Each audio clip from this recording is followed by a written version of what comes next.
Desde que el actual presidente del Brasil, Jair Bolsonaro, subió al poder el 1 de enero del 2019, se constata lo que ya se temía en la campaña, la deconstrucción de la democracia.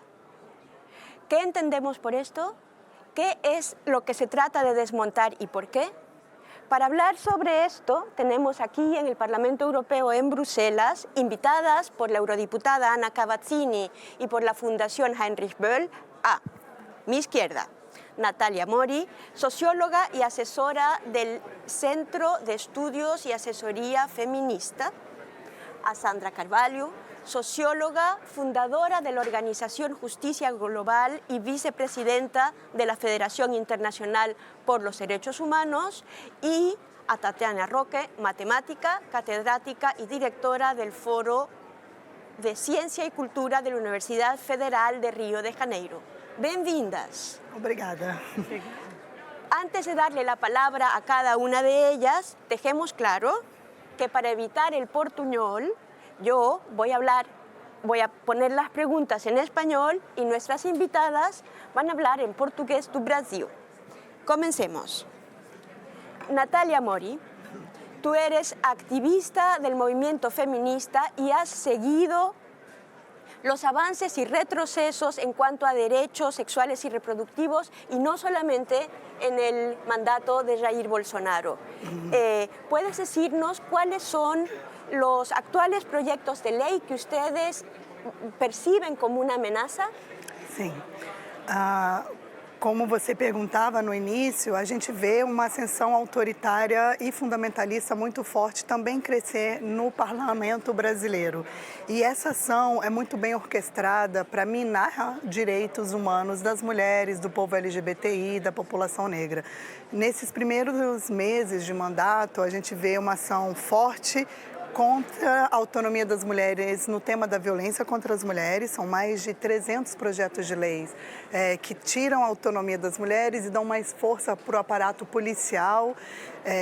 Também as tentativas de retroceder nos direitos sexuais reprodutivos, como, por exemplo, criminalizar qualquer situação de aborto, como no caso de risco de vida e violência sexual, né?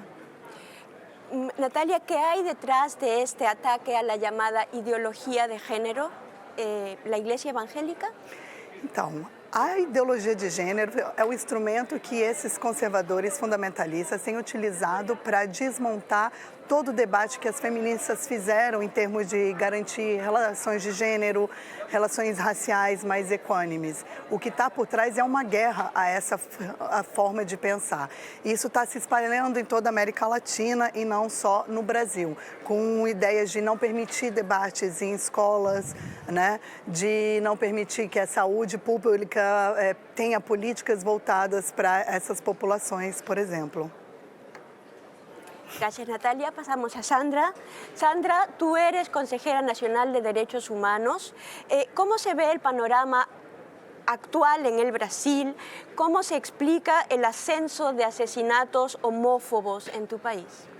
Nós vemos aumento dos casos de graves violações de direitos humanos a partir do governo Bolsonaro. Já desde durante a campanha eleitoral, ele fez muitas declarações racistas, machistas, homofóbicas, e essa fala pública do presidente, ela tem gerado uma violência difusa, que tem vitimado muito as mulheres. O feminicídio tem aumentado, o caso da violência policial contra a juventude negra, e em especial os crimes homofóbicos e transfóbicos. O Brasil sempre apresentou um índice muito elevado de crimes contra a população LGBTI. No entanto, há um incremento nesse momento desses crimes que são marcados muito fortemente pela questão do ódio. Seus corpos são dilacerados, são expostos, são esquartejados. Essa é uma característica do crime transfóbico no Brasil. En las dos últimas décadas, Sandra, la democracia brasileña ha venido construyendo espacios de participación social. ¿Qué está sucediendo en este momento en esos espacios? Tenemos entendido que se van adelgazando, van desapareciendo. Sim, esse também é um outro cenário muito grave do governo Bolsonaro. Diversos conselhos de direitos ou estão sendo esvaziados ou estão sendo, inclusive, fechados, né? Então, nós temos conselhos que, inclusive, são constituídos por lei, como o da criança e do adolescente, o da saúde, que sofreram com uma forte interferência. Outros acabaram, como o LGBT, como o Conselho dos Povos Tradicionais, que havia sido criado muito recentemente. No próprio Conselho de Direitos Humanos, que eu faço parte, que é um conselho de Estado, também já sentimos uma ação do governo em termos de esvaziar e de dificultar a sua atividade. Então, esse é um cenário muito grande que tem afetado a participação social, que é no controle social das políticas públicas. Gracias, Sandra. Pasamos a Tatiana. Tatiana, tú diriges el Foro de Ciencia y Cultura de la Universidad Federal de Río de Janeiro.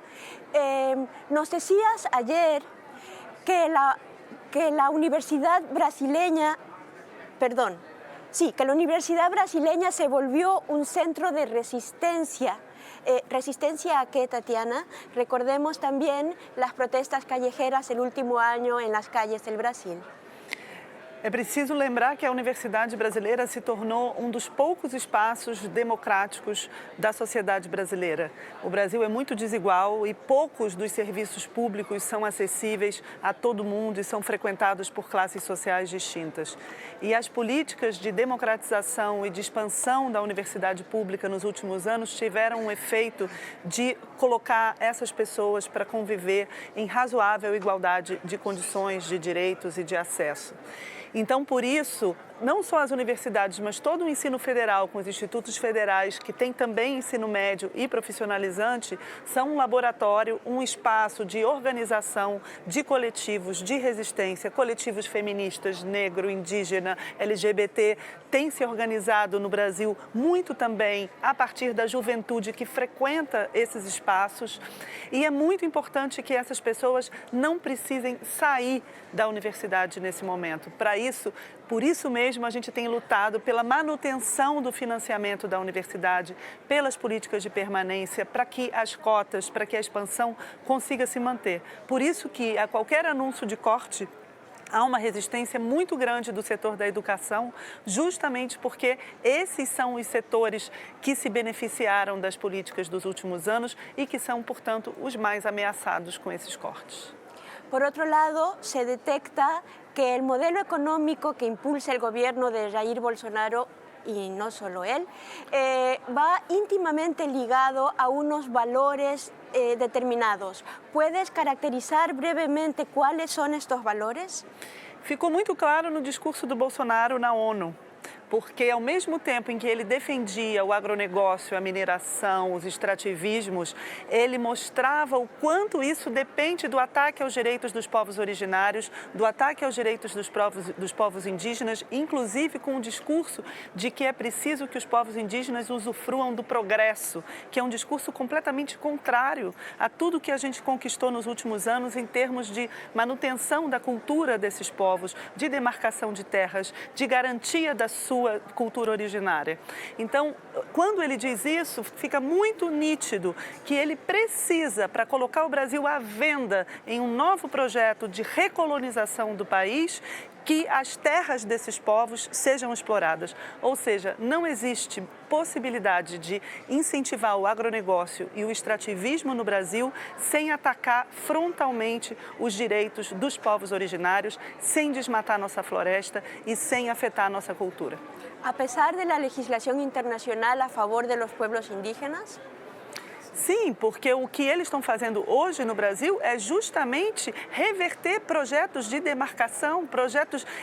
As instituições dedicadas a isso no Brasil hoje estão sendo comandadas por ruralistas, por pessoas com interesse no agronegócio. As queimadas que houve no Brasil há pouco tempo foram para fazer pastos. Então não adianta. O acordo que está em discussão hoje aqui de relação comercial entre a comunidade europeia e o Mercosul é muito prejudicial para o Brasil, justamente porque incentiva esse modelo de negócios. Ahora vamos al acuerdo con Mercosur, última ronda. En esta situación, desde el otro lado del océano, o sea, donde estamos en este momento, ¿qué detectan ustedes que se puede hacer? ¿La Unión Europea y sus instituciones tienen algo que decir en un país con un gobierno elegido democráticamente y soberano?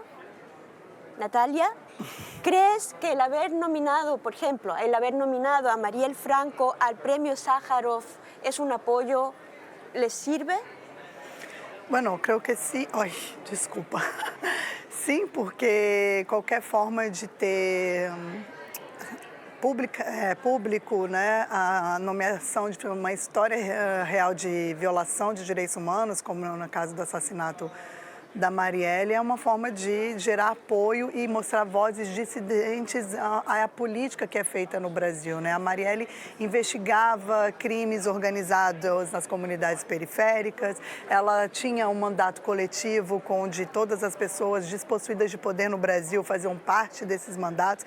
Ela era a representação em si de uma voz diferente de se fazer política, né? Então, seu assassinato coloca em xeque toda essa perspectiva de direitos humanos que a gente vinha avançando nos últimos anos. Sandra, el acuerdo comercial que la UE negocia con Mercosur podría ser un mecanismo de presión, seguir negociando, no negociarlo, pararlo. Acho que, como já disse a Tatiana, a gente não vê nenhuma possibilidade. Não houve nenhum debate público no Brasil sobre esse acordo. Ele é uma falta de transparência total.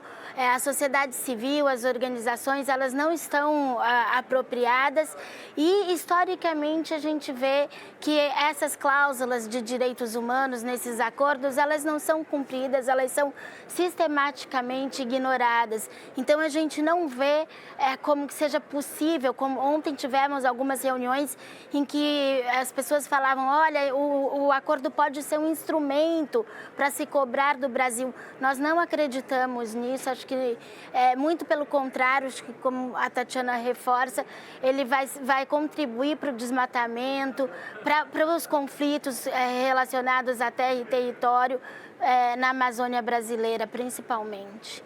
Y vamos a Tatiana, ¿cómo ves el margen de maniobra que la UE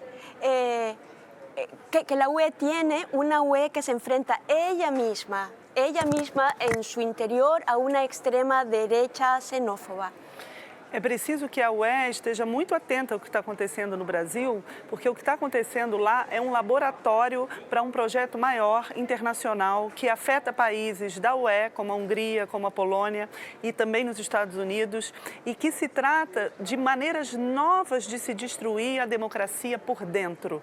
Ou seja, não é mais apenas estabelecendo uma ditadura que se destrói a democracia. Hoje em dia, esses governos estão experimentando mecanismos de dissolução das instituições, de dissolução das vozes dissonantes, de ataque aos contrapoderes, às sociedades de participação da sociedade civil, que são maneiras novas de se fragilizar a democracia. E isso está chegando na Europa também, portanto, é preciso estar muito atento ao que está acontecendo no Brasil e nos ajudar. A gente precisa de alianças para pressionar esses governos, sobretudo contra o desmonte das nossas instituições democráticas.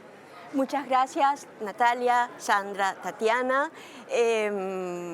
Tenemos 2 minutos todavía. ¿Querrían decir una frase de lo que esperarían de las instituciones europeas, del Parlamento Europeo, en apoyo a la situación en el Brasil? Sim, primeiro que busquem apoios em pessoas também importantes que fazem a resistência dentro do próprio parlamento. No caso das mulheres, a gente tem uma frente parlamentar feminista antirracista com participação popular, as sementes de Marielle Franco, que são as principais fontes de resistência contra os desmontes sociais, contra os desmontes dos direitos humanos no parlamento. Então, vamos ver com quem a gente se alia e conversa. Perfeito, Sandra. Acho que essa ronda que estamos fazendo aqui, as conversas que tivemos, são importantes para a gente também visibilizar as violações que estão acontecendo e também reunir mais forças que se coloquem contra essas violações. Nós precisamos aumentar o custo político das inúmeras violações de direitos humanos e do esvaziamento dos espaços democráticos no Brasil. Então, acho que é essa a importância desse momento, que a gente eleve o custo político para um governo violador de direitos humanos. Tatiana? Nas negociações com o Brasil, é preciso que a UE não acredite que nós vivemos uma democracia somente porque esse governo foi eleito. Democracia é muito mais do que eleição. Democracia também significa instituições sólidas, também significa liberdade de expressão, liberdade de organização, liberdade de oposição ao governo, que é algo que não está acontecendo hoje no Brasil. Então, é muito necessário para nós que nesses acordos também não se acredite nos fatos, nos dados, nas evidências mostradas pelo governo brasileiro, porque o governo brasileiro tem demitido cientistas de órgãos importantes como o Instituto Nacional de Pesquisas Espaciais, que monitora o desmatamento na Amazônia, e quando esses dados contradizem a posição do governo brasileiro, os cientistas são demitidos e são perseguidos. Então, hoje as políticas no Brasil são baseadas em mentiras, em fake news. É preciso estar muito atento a esse fenômeno também. Hemos hablado de la situación del Brasil y lo que nuestras invitadas le piden a las instituciones europeas, al Parlamento Europeo precisamente. Les damos las gracias por haber estado con nosotros y até pronto. Obrigada.